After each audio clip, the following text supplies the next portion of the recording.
ABP news सर्वसामान्य जनतेचं खुलं व्यास। आज खऱ्या अर्थाने शनिवारी आपल्या सर्वांचेच नेते आदरणीय दशरथजी सावंत साहेबांनी जे काय बैठकीचं आयोजन आज केलं होतं ती बैठक आज पार पडली। खऱ्या अर्थाने 20 तारखेला आम्ही सर्वजण आदरणीय BJ देशमुख साहेबांसोबत पोलीस स्टेशनमध्ये जी काही वारंवार त्यांना जाणीवपूर्वक पोलीस प्रशासनाकडून नोटीस येत होती त्याचा जाब विचारण्यासाठी आम्ही पोलीस स्टेशनमध्ये गेलो होतो। त्या दिवशी मुख्यमंत्री साहेब जिल्ह्यामध्ये असल्या कारणामुळे PI साहेब तिथं नव्हते। माझ्या मते तिथं हजारे साहेब आणि जाधव साहेब तिथं उपस्थित होते। आमची चर्चेची सुरुवात इथूनच झाली का हे जे काही प्रकरण आहे याची तुम्ही शहानिशा केलेली आहे का, जे काही तिथं ग्रामस्थ होते त्यांचा जबाब तुम्ही घेतलेला आहे का, ती कुठलीही गोष्ट तिथं आम्हाला आढळली नाही। आणि प्रशासनामध्ये काम केलेला या अकोला तालुक्यातील एक पुत्र ज्यांनी आपल्या तालुक्याचं नाव या राज्यभरामध्ये केलेलं आहे, आज ती व्यक्ती रिटायरमेंट झाल्यानंतर तालुक्यातील प्रश्नांवर बोलतायत, ते कुठंतरी सत्ताधाऱ्यांना कुठंतरी पचनी जात नाही।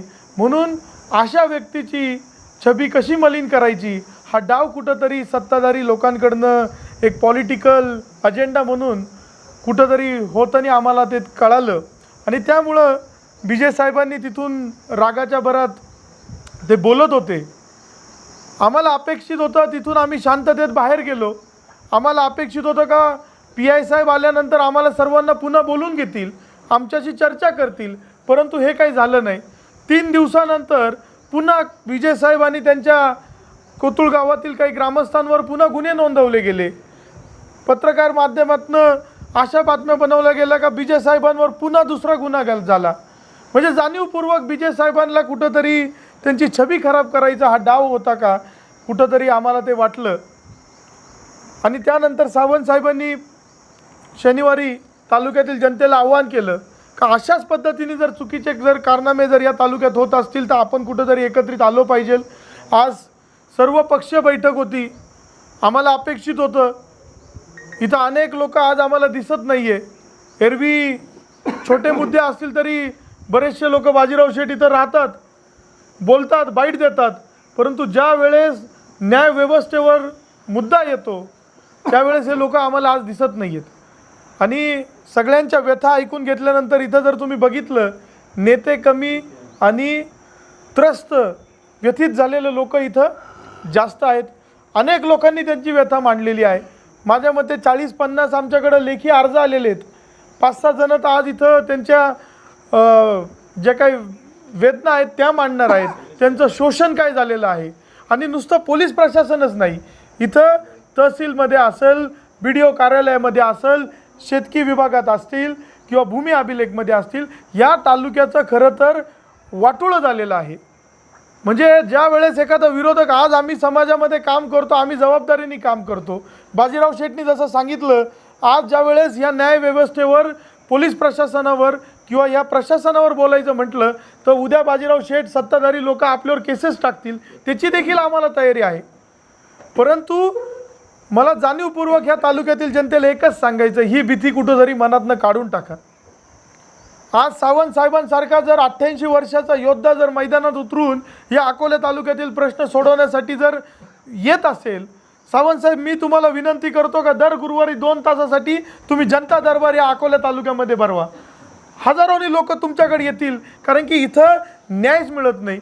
प्रत्येक ठिकाणी गेल्यानंतर जर पैसेच द्यावा लागत असतील तर गोरगरीब लोकांनी करायचं काय।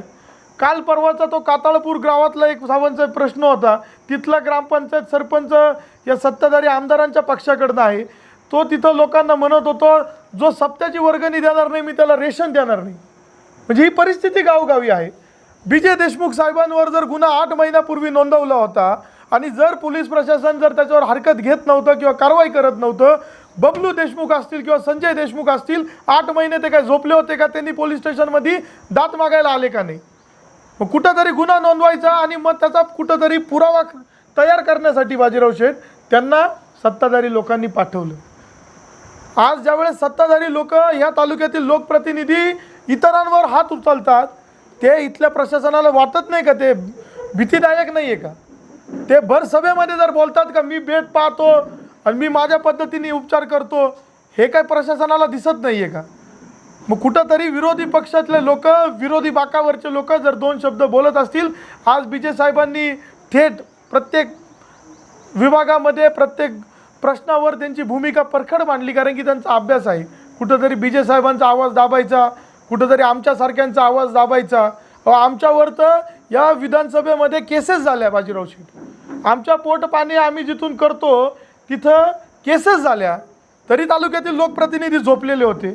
आज अमित बांगरेची जर तुम्ही चौकशी लावायची म्हणतात, अमित बांगरेचे हॉटेल बंद करायचे आमदार साहेब तुम्ही प्रयत्न करतात, एकटा अमित बांगरेचं हॉटेल बंद होणार नाही.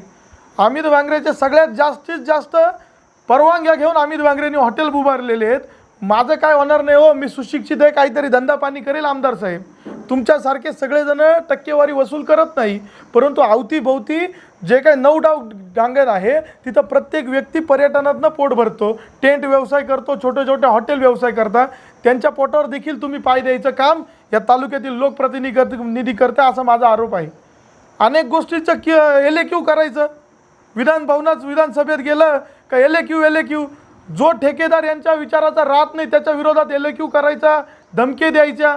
हे कधीपर्यंत आणि कितपत चालणार आहे? आज या तालुक्यातील लोकांचा सहनशक्तीचा आता कुठंतरी अंत झालेला आहे. अनेक लोक आता व्यथा मांडणार आहे, ते ऐका. आणि मी तालुक्यातील प्रत्येक लोकांना एवढीच विनंती करतोय, येत्या 7 मेला नुसतं पोलीस प्रशासनच नाही आहे, या तालुक्यामध्ये जिथं जिथं गैरकारभार चालू असेल त्या गोष्टीवर आपल्याला वाचा फोडायचा आहे. आदरणीय सावंत साहेबांच्या माध्यमातून 7 मे आपण सर्वजण अकोल्यामध्ये एकत्रित येणार आहोत. महात्मा फुले चौकापासून आपलं जे काही मोर्चा असेल तो तहसील कार्यालयाकडे निघेल. अनेक गोष्टी असतील, ज्या काही समस्या आपण गावोगावी देखील जाणार आहोत, प्रत्येक विभागात जाऊन लोकांशी चर्चा करणार आहोत.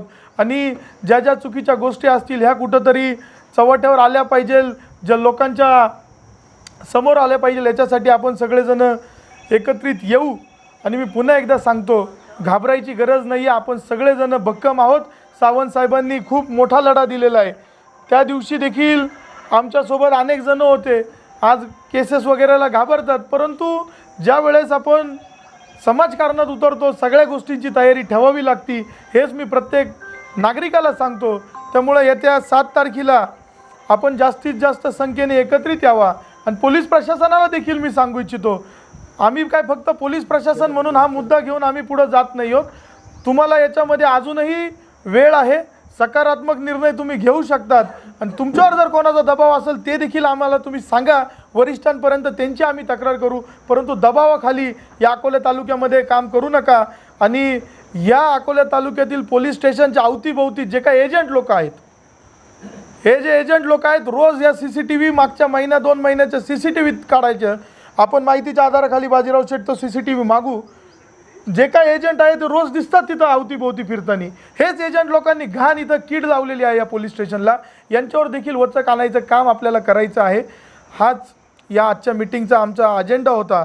येणाऱ्या 7 तारखेला आम्ही आंदोलन घेऊ आणि त्याच्यामधून पुढील दिशा आम्ही बाकीची सगळी ठरवू. धन्यवाद.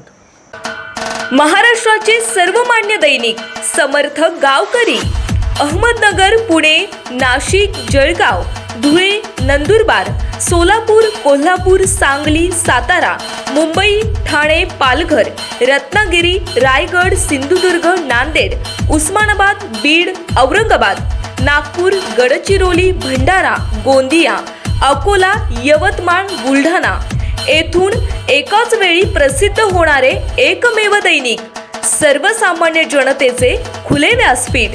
संपादक आहेत विश्वासराव आरोटे. मोबाईल नंबर आहे 94 23 38 85 08. दुसरा मोबाईल नंबर 94 23 46 72 72. तिसरा मोबाईल नंबर 75 88 15 0001. वेबसाईट आहे sgavkari.com. मेल आय डी आहे AKLgavkari@gmail.com.